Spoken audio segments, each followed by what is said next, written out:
My name is Dr. Ting from HealthStats.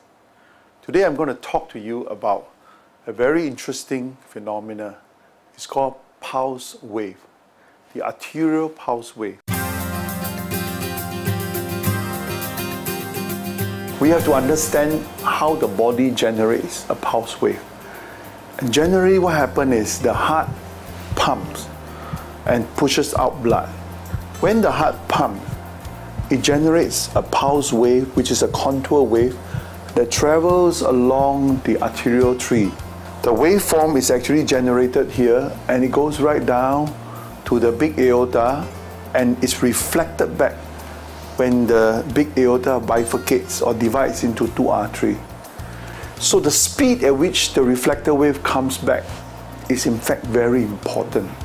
So if we were to look at a person who is about 25 years old, when he generates a pulse wave from the heart, the wave will travel down, it hits the bifurcation and it comes back to the diastolic phase.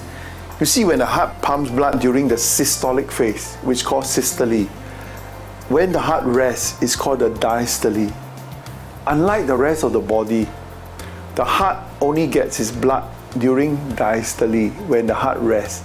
When the heart is pumping, the whole body gets its blood, except the heart. Because it's pumping, it cannot allow blood to flow through the muscle.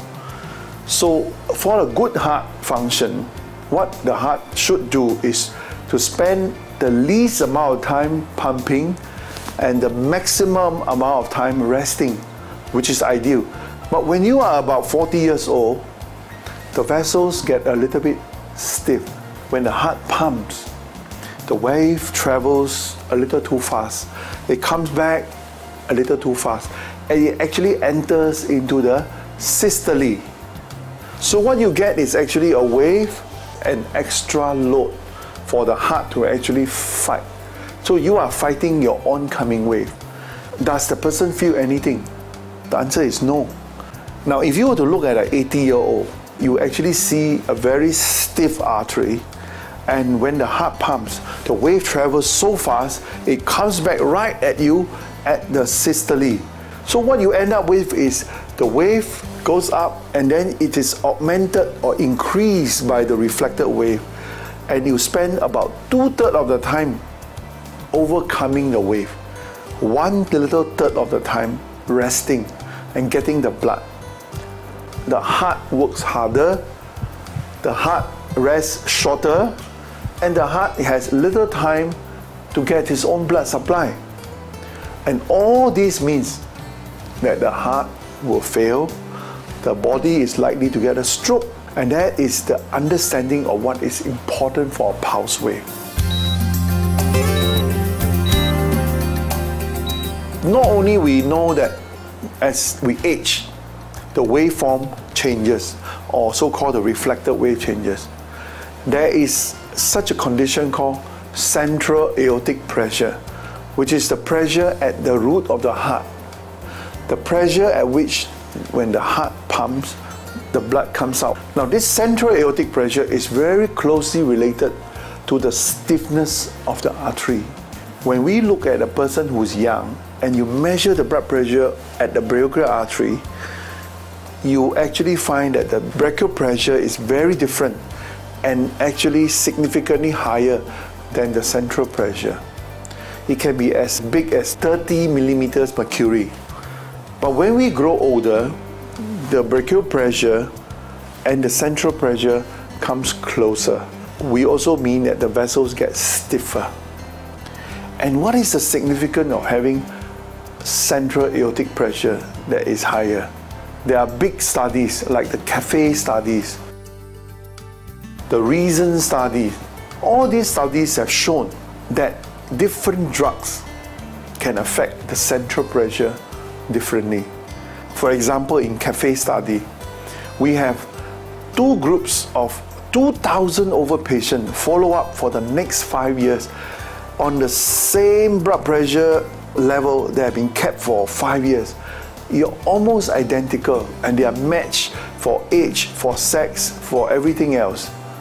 But at the end of 5 years, the group that is treated with a certain drug called beta blockers has 23% more stroke and 30% more diabetics as compared to the second group. There was nothing you can find that can tell between the two if you were to look at the statistics on the surface, until Professor Brian Williams, who is the author of CAFE. This is true. The central pressure is the one that you have to monitor, not the brachial pressure. So how does one measure the central pressure? If you measure the central pressure at this moment, if you want to be accurate, you have to go through a very invasive method which is completely impractical. You cannot be subjecting everybody to such an invasive method. Well, you have other methods that comes from a fairly bulky machine that has a sensor that looks like a chopstick that takes a little while, more than half an hour, just to figure out. And it is not only bulky but very expensive. This is where HealthStats comes in. We call B-Pro, and a patented FDA-approved software which will calculate your central aortic pressure very accurately. This has been validated over more than 10,000 patient waveform. We have done comparison between the gold standard now and our central pressure, and the accuracy is as close as 0.996. Can you imagine at 10,000 patient waveform we can get that kind of close accuracy? Now, when we did that invasive method using a protocol written by Professor Brian Williams, he used a invasive method, a catheter, and he put it at the root of the aorta, and we put the B-Pro on the hand of the patient undergoing angiogram. And for every wave, we continuously follow wave for wave. We measure the central pressure here, and we read off the central pressure as calculated by the APALS. We have 2,000 patient waveform, and the accuracy was 0.9917, which is unbelievable.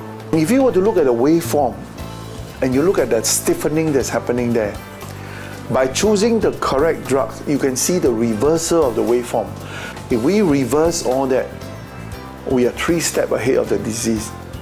We are able to avoid a stroke or a heart attack, and we are able to ensure we give the best for the patient.